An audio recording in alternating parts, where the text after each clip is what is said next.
ঘরে বসে বরবাদ সিনেমা একদম ফ্রিতে দেখতে পারবেন। বাংলাদেশের মানুষ খুবই এক্সাইটেড হয়ে আছে বরবাদ সিনেমা দেখার জন্য।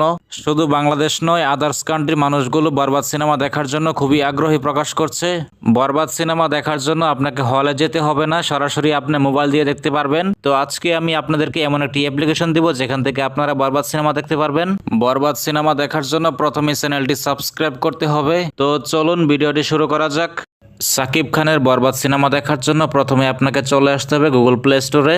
গুগল প্লে স্টোরে আসার পর এখান থেকে সার্চ করবেন চরকি লিখে। দেখতে পাচ্ছেন একটা অ্যাপ্লিকেশন চলে আসছে, এটা আপনারা ইনস্টল করে নেবেন। চরকি অ্যাপসটি ইনস্টল হওয়ার পর এখান থেকে ওপেনে ক্লিক করে দিবেন। চরকি অ্যাপসটির মধ্যে আপনারা হিউজ পরিমাণে মুভি পেয়ে যাবেন, যেগুলো এখান থেকে দেখতে পারবেন। বাংলা, হিন্দি, চাইনিজ যে কোনো মুভি দেখতে পারবেন। তো বরবাদ সিনেমা দেখার জন্য এখান থেকে সার্চ বারে ক্লিক করে দিবেন। এখানে আপনাকে সার্চ করতে হবে বরবাদ লিখে। বরবাদ লিখে সার্চ করার পর দেখতে পাচ্ছেন নো রেজাল্ট, কারণ এখনও বরবাদ সিনেমাটি এখানে আপলোড হয়নি। এখন যেহেতু হলে চলতেছে, কিছুদিনের মধ্যে আপলোড হয়ে যাবে। তো আপনারা চাইলে এখান থেকে দেখতে পারবেন। তো আশা করছি আপনারা বুঝতে পেরেছেন এই ছিল আজকের ভিডিওটি ভালো লেগে থাকলে একটি লাইক করে চ্যানেলটি সাবস্ক্রাইব করে রাখুন।